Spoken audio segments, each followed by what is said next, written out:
folks, this right here is our interlocker. What this is basically an 1890s version of a computer. This is the original interlocker that was in Tower 17. Tower 17 was the interlocking tower here in Rosenberg, Texas. It operated all the different signals and switches we have here in the Rosenberg area. And how it works is I originally had 28 different levers that I could pull. And by pulling those levers out in a certain order, I get a certain effect out here on our tracks. Now this is a track map we see during the 1990s while this tower was still being used.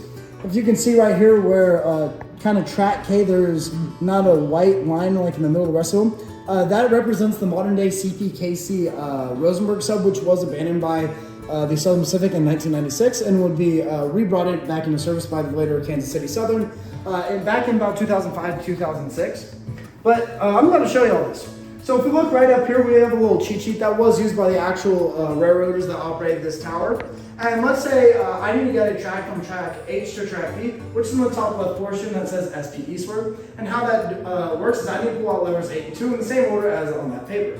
So if you look right here, I have my 26 different levers, and we have 8 and 2 right here. So I'm going to squeeze and pull 8, and then just pull out 2.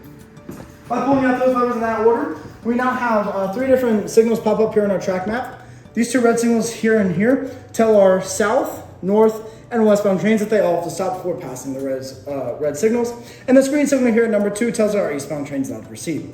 How the Rosenberg area was built is we can only have 1 train passing through at one time. That's just due to our safety with our diamond right here. Now, if I want to get these levers back into place and to turn off our signals, I need to push them in the opposite order I pull them out. And there are even longer sequences of levers I can pull, such as 12, 11, and 4, which in the modern day would be a contest coming off of BNSF's Galveston sub, hitting switch 12, which we see orange lights here and here telling us our switches have been opened up to this track known as our turnout. This turnout leads to the modern day Union Pacific Splidian sub, which runs towards Inglewood Yard. And we usually get about 1 or 2 different BNSF contests a day that will head from UP's Splidian sub up to the Galveston sub. And same concept, I need to push these levers in the opposite order I push them out. And there are also other levers I can, or sequences I can pull, such as 16, 11, and 4, which would be like a BNSF contest on the Galveston sub heading from Sealy all the way down to Galveston. These 2 red signals here and here tell our east, west, and northbound trains they all have to stop. We don't have the yellow signals here at 12 and 13, so it's normal. Now we do have yellow signal at 16 and 17, and over there it actually, as y'all can see on our actual tracks, it splits off to 2. And so this will lead our BNSF contests in the modern day here on the track that's closest to us.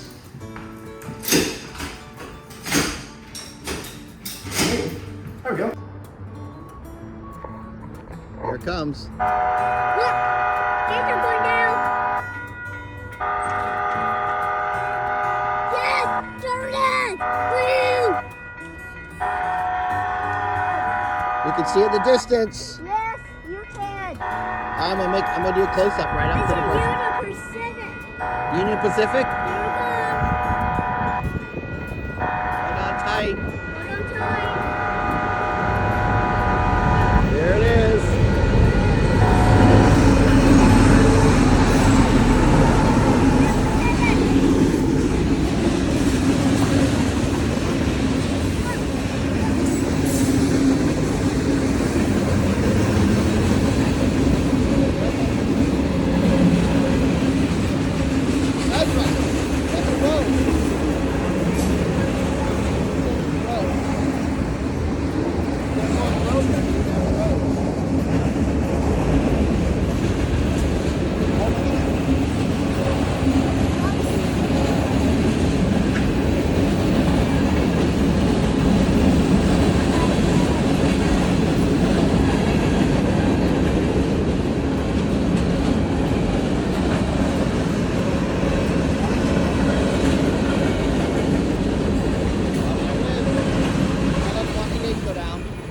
Watch the gates go down.